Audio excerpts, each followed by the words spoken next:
തന്നെ ശ്രീ സജി നന്ദ്യാട്ട് ഒരു 8 വർഷത്തിന് ശേഷം കുറ്റവിമുക്തനാണ് എന്നറിയുമ്പോൾ വൈകാരികമായിട്ട് ആൾക്കാർ പ്രതികരിക്കുന്നത് സ്വാഭാവികമാണ്, അതിൽ സംശയമൊന്നുമില്ല. പക്ഷേ ഈ സിനിമയുടെ ട്രെയിലർ, ഇന്നലെ റിലീസ് ചെയ്ത ട്രെയിലർ, അത് വിധിക്ക് ശേഷം, അതിന് മുൻപ് റിലീസ് ചെയ്യേണ്ടതായിരുന്നു, പക്ഷെ മാറ്റിവെച്ചു.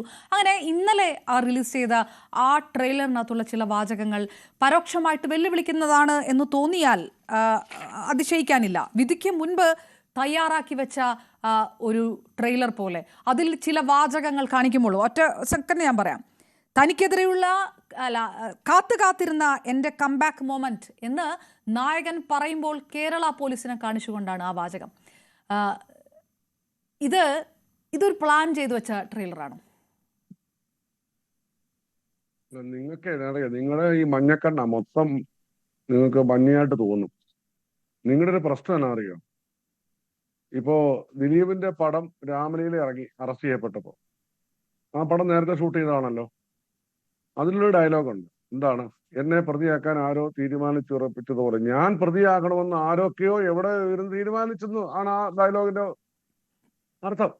അപ്പൊ അതെങ്ങനെയായിരുന്നു പറയൂ. അപ്പോ ഒരു സിനിമയിൽ ഒരു ഡയലോഗ് വരുന്നത് ദിലീപുമായി ബന്ധപ്പെട്ടല്ല, അത് കഥാപാത്രമാണ് പറയുന്നത്. നിങ്ങൾക്ക് അതിനെ കൂട്ടി യോജിപ്പിക്കാൻ തോന്നുമെങ്കിൽ ഇപ്പൊ ബാലേന്ദ്രകുമാറിന്റെ പഴയ ഡയലോഗുകൾ സെക്കൻഡ് അര സെക്കൻഡ് കൊണ്ട് കൂട്ടി യോജിപ്പിച്ച പോലെ നിങ്ങൾക്ക് ഇങ്ങനെ ദിലീപ് വിരോധം വെച്ചുകൊണ്ടിരിക്കുമ്പോ നിങ്ങളുടെ പ്രശ്നം ഏതാ? അതുകൊണ്ടാണ് നിങ്ങൾക്ക് കണ്ണ് മഞ്ഞയാണ്, എല്ലാം മഞ്ഞച്ചിരിക്കുന്നു തോന്നുന്നു. അതുകൊണ്ട് നിങ്ങളെ കുറിച്ച് ബബ്ബ എന്ന സിനിമ അതിന് നിർമ്മലാവിന്റെ തീരുമാനമാണ്. അത് എപ്പോൾ റിലീസ് ചെയ്യണം വേണ്ട, അത് ഗോപാലേട്ടന്റെ തീരുമാനമാണ്. നിങ്ങളുടെ കാര്യം നോക്കുക. നിങ്ങളോട് ഒരു കാര്യം, ഈ ചാനലുകാരെല്ലാം ഭയങ്കര കേരളത്തിലെ മുഴുവൻ സ്ത്രീജനങ്ങളെ സംരക്ഷിക്കുന്നു, കേരളത്തിലെ സാമൂഹിക പരിഷ്കർത്താക്കളായി മാറുകയല്ലേ. ഈ ചാനലിലൊക്കെ എത്ര സ്ത്രീജനങ്ങൾ പീഡിപ്പിക്കപ്പെട്ടിട്ട് എവിടെയും കേസ് കണ്ടില്ലല്ലോ. ചില ചാനലിലെ അവതാരകരൊക്കെ എന്താ പറയാ പോക്സോ കേസ് പ്രതികളാ. ഇതുവരെ ഇതിനൊന്നെ കുറിച്ച് നിങ്ങളൊരു ചർച്ച വെക്കാത്ത എന്താ? നിങ്ങൾ എന്തിനാ നിങ്ങളുടെ കണ്ണിൽ ഇങ്ങനെ വലിയ തൂമ്പാക്ക ഇരിക്കും? അല്ല ശ്രീ സജി നന്ദ്യാട്ട്, അല്ല ഇടപെട്ടുകൊണ്ട് പറയട്ടെ, ഇത്തരം വിഷയങ്ങൾ ഉണ്ടാകുമ്പോൾ അവരൊക്കെ ഈ സൈബർ ആക്രമണം നടത്താനും ഇതുപോലെ കാശിറക്കിക്കൊണ്ട് ആൾക്കാരെ കൊണ്ട് ജയ് വിളിപ്പിക്കാനൊക്കെ നടക്കുകയാണല്ലോ, അല്ലെ? ഇങ്ങനെ അലിഗേഷൻസ് ഉയർന്നവരൊക്കെ അതാണല്ലോ ചെയ്യുന്നത്. താങ്കളൊക്കെ അങ്ങനത്തെ കാഴ്ചകളാണല്ലോ കണ്ടിരിക്കുന്നത്, അല്ലേ? സിനിമാ നടന്മാർക്ക് ആരാധകന്മാരുണ്ടാകും, സിനിമാ നടികൾക്കുണ്ടാകും, അതൊക്കെ സ്വാഭാവികം, അതാണല്ലോ സിനിമ. അത് നിങ്ങളെന്തിനാ അതേക്കുറിച്ച് തിരക്കാൻ വരിക? നിയമവ്യവസ്ഥകളെ, നടപടികളെ ഒക്കെ മാനിക്കേണ്ടതായിട്ടുള്ള ബാധ്യത ഇവിടെ ഇത്തരം ആരോപണങ്ങൾ ഉയർന്നപ്പോൾ എല്ലാവർക്കും ഉണ്ടായിട്ടുണ്ട്. ഞാനും കുറെ കാലമായല്ലോ ഈ ഫീൽഡിൽ ഇരിക്കുന്നു, എനിക്കറിയാം. ഇതുപോലെ ഇറങ്ങി നിന്ന് അതിജീവിതകളെ ആക്രമിക്കാൻ നടക്കാനുള്ള ധൈര്യവും നട്ടലും ഒക്കെ സിനിമ ഇൻഡസ്ട്രി കൊടുക്കുന്ന പോലെയൊന്നും ചാനൽ ഇൻഡസ്ട്രി കൊടുത്തിട്ടില്ല, ന്യൂസ് ചാനൽ ഇൻഡസ്ട്രി കൊടുത്തിട്ടില്ല. അത് നിങ്ങളുടെ പക്ഷമല്ലേ? നിങ്ങൾക്ക് പിന്നെ ഇതെല്ലാം അതെ. ഞാൻ ചോദിക്കട്ടെ, നിങ്ങളുടെ പ്രശ്നം എന്താ? ദിലീപിനെ ശിക്ഷിക്കണമായിരുന്നു, ഇതാണോ നിങ്ങളുടെ പ്രശ്നം? കേരളത്തിലെ പുരുഷന്മാരല്ല എന്നാ ഇവിടുത്തെ പെണ്ണുങ്ങളെ പിടിപ്പിച്ചുകൊണ്ടിരിക്കണം. അത് ഒറ്റപ്പെട്ട സംഭവങ്ങൾ ഉണ്ടാവും, അത് ഏത് സമൂഹത്തിലും ഉണ്ട്, അത് ലോകത്തെല്ലായിടത്തും ഉണ്ട്. കേരളത്തിൽ മാത്രമുള്ളവരല്ല, കേരളത്തിലെ പുരുഷന്മാരല്ല സ്ത്രീകളെ സംരക്ഷിക്കുന്നവരല്ലേ. നിങ്ങൾ എന്തായി പറഞ്ഞത്? പിള്ളേരെ അമ്മമാരെ സ്നേഹിക്കുന്നു, ഭർത്താക്കന്മാർ ഭാര്യമാരെ സ്നേഹിക്കുന്നു, ഇതൊക്കെ നമുക്കറിയാം. കാമുകിയെ പോലും കാമുകന്മാരെ സ്നേഹിക്കുന്നു. പിന്നെ ഒറ്റപ്പെട്ട സംഭവം ഉണ്ടാവും. കേരളത്തിലെ മുഴുവൻ സ്ത്രീജനങ്ങളെയും സംരക്ഷിക്കുന്ന ഇവിടുത്തെ പുരുഷന്മാരാ കേട്ടോ. അല്ലാതെ കേരളത്തിലെ 1.25 കോടി സ്ത്രീജനങ്ങളുണ്ട്. 1.25 കോടി സ്ത്രീജനങ്ങളെ സംരക്ഷിക്കുന്ന ഇവിടുത്തെ പുരുഷന്മാർ, അവര് കണ്ണിലെ കൃഷ്ണമണി പോലെയാ കാത്തു പരിപാലിക്കുന്നത്. പിന്നെ സ്ത്രീകൾ ജനങ്ങൾ പല പർവ്വത്തിലുണ്ട്. പുരുഷന്മാർക്ക് എത്രയോ ദ്രോഹങ്ങൾ ചെയ്യുന്ന സ്ത്രീകൾ ഇവിടെ ഉണ്ട്, ഇല്ലേ? ചില ചില ചില എന്താ പറയാ, ഫെമിനിസം എനിക്ക് ഇഷ്ടമാണ്, പക്ഷെ അതിനകത്ത് വേറെ സൂഡോ ഫെമിനിസ്റ്റുകളുണ്ട്. ഈ സൂഡോ ഫെമിനിസ്റ്റുകളുടെ ഒരു പ്രശ്നം എന്നാ അറിയോ?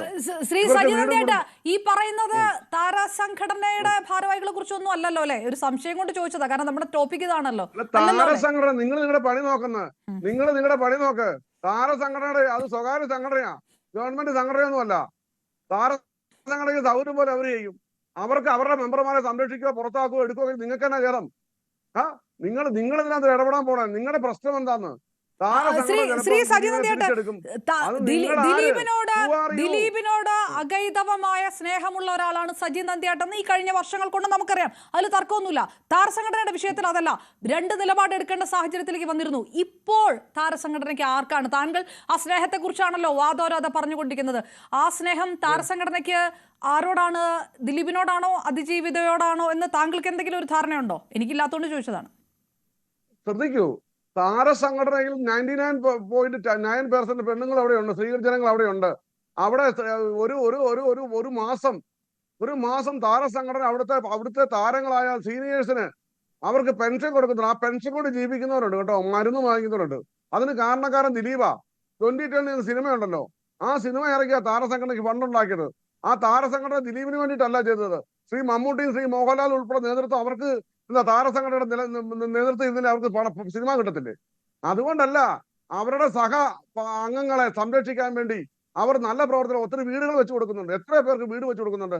നിങ്ങൾ ഇതൊന്നും കാണാൻ ശ്രീ സജിന്ദ്രേട്ട, ഈ വാദം ഞാൻ ഒരു വർഷം മുമ്പ് കേട്ടിട്ടുണ്ട് ശ്രീ ധർമ്മജൻ ബോൾഗാട്ടിയും. അപ്പൊ ഞാൻ അതിന് മറുപടി അന്ന് പറഞ്ഞു. അതുകൊണ്ട് ഞാൻ ആ ടോപ്പിക്കിലേക്ക് വീണ്ടും കടക്കുന്നില്ല. പക്ഷെ അതുകൊണ്ട് താരസംഘടനയ്ക്ക് ബാധ്യത ദിലീപിനോട് മാത്രമാണ് എന്ന് ശ്രീ സജി നന്ദിയാട്ട് മനസ്സിലാക്കുന്നു. താങ്കൾ അത് പറയുന്നു. അതാണ് വ്യക്തമായ ചിത്രം അല്ലേ? ദിലീപിന്റെ സ്വന്തം ഒന്നുമല്ല, ദിലീപിന്റെ സ്വന്തമാണ് താരസംഘടന. ദിലീപ് ഒത്തിരി കോൺട്രിബ്യൂഷൻ ചെയ്തിട്ടുണ്ട്. ദിലീപിനെ അവർ പുറത്താക്കിയെങ്കിൽ ദിലീപിനെ നിരപരാധി കോടതി പറയും. നിങ്ങൾ പറഞ്ഞിട്ട് നിങ്ങളുടെ ഈ മാധ്യമ വിചാര, നിങ്ങളുടെ ഈ അന്തിച്ചർച്ച ആണോ കേരളത്തിലെ ഇന്ത്യയിലെ നിയമം തീരുമാനിക്കുന്നത്? ഇവിടുത്തെ നിയമം പറഞ്ഞു അയാൾ നിരപരാധിയാണെന്ന്, തികച്ചും നിരപരാധിയാണെന്ന്. പക്ഷെ നിങ്ങൾക്ക് കുറച്ച് പേർക്ക് സഹിക്കാൻ പറ്റുന്നില്ല. കാരണം അറിയാമോ, നിങ്ങൾക്ക് അയാളോട് വൈരാഗ്യ ഗ്രഡ്ജ. ഞങ്ങളുടെ സിനിമയ്ക്കകത്ത് കുറെ ആൾക്കാരുണ്ട്. അവരുടെ പ്രശ്നം നിയമമല്ല, ഇവർക്ക് നിയമം. ഇവര് കണ്ടോ ദിലീപ് പീഡിപ്പിക്കുന്നത്, അല്ലെ പീഡിപ്പിക്കാൻ കൊട്ടേഷൻ കൊടുക്കുന്നത്? ഇവര് കുറ്റപത്രം വായിച്ചിട്ടുണ്ടോ? ഇവർക്ക് കോടതി എന്താണെന്നറിയാമോ? ഇവർക്കൊരു ചുക്ക് ഒരു തേങ്ങാപ്പിണ്ണാക്കും അറിയത്തില്ല.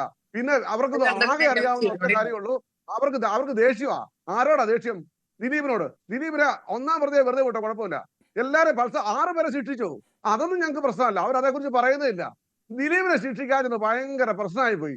ദിലീപിനെ ശിക്ഷിക്കുന്നത് കോടതിയെ തീരുമാനിക്കുന്നത്.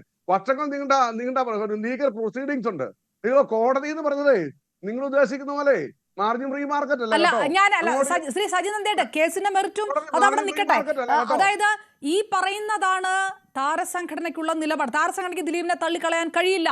ദിലീപ് കഴിഞ്ഞിട്ടേ അടുത്ത പ്രയോറിറ്റി വരൂ. അത് സജി നന്ദിയാട്ട് ഉറച്ചു വിശ്വസിക്കുന്നുണ്ട്. അതാണ് പറയുന്നത് അല്ലെ? എനിക്ക് ആ ചിത്രം ഒന്ന് ക്ലിയർ ആവാനാണ്. താരസംഘടനയ്ക്ക് ദിലീപാണോ താരസംഘടന? എല്ലാം അല്ല. ദിലീപ് എന്ന് പറയുന്നത് താരസംഘടന അവിഭാജ്യ ഘടകമാണ്. ശ്രീ മമ്മൂട്ടി മോഹൻലാലൊക്കെ കഴിഞ്ഞ ദിലീപിന് സ്ഥാനമുള്ളൂ. പക്ഷേ അതുകൊണ്ടെന്താ, ദിലീപ് ആ താരസംഘടനയ്ക്ക് കോൺട്രിബ്യൂഷൻ ഒത്തിരി ചെയ്തു.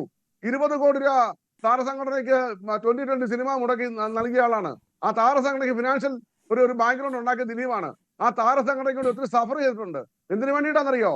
പാവങ്ങളിലായ താരങ്ങളുണ്ട് അവിടെ, ജോലിയില്ലാത്തവര്. 100 പേർക്ക് മാത്രമേ ജോലിയുള്ളൂ. ബാക്കി 400 പേർക്ക് ജോലിയില്ല. ഒന്നാം തീയതി മരുന്ന് മേടിക്കാനും ഒക്കെ വളരെ വിഷമിക്കുന്ന പാവങ്ങളായ ആർട്ടിസ്റ്റുകളുണ്ട്. അവർക്ക് സഹായത്തിന് വേണ്ടി ചെയ്തതാണ്. അവരുടെ എക്കണോമിക് എയ്ഡാ നോക്കിയത്, ചാരിറ്റിയാ. അതിന് അദ്ദേഹം ചെയ്തെങ്കിൽ ദിലീപ് എത്ര പേര് അല്ലാതെ എത്ര ശരി ശ്രീ സജി നന്ദിയാട്ട്, അത് ക്ലിയർ ആണ്. താങ്കൾ പറയുന്നതിലൊന്നും എനിക്ക് തർക്കമില്ല. കാരണം താങ്കൾ തുടർച്ചയായി ഒരു നിലപാടിൽ തന്നെയാണ് നിൽക്കുന്നത്. അതിലൊരു തർക്കവുമില്ല. അത് ക്ലിയർ ആണ്. ഇല്ല അല്ല, സജി നന്ദിയാട്ട് അഴകുഴമ്പൻ നിലപാടൊന്നും എടുക്കുന്നില്ല. അത് ക്ലിയർ ആണ്. ഇനി അതിന്റെ ബാക്കി ഞാൻ വരുന്നു. ദിവ്യ ദിവാകരൻ,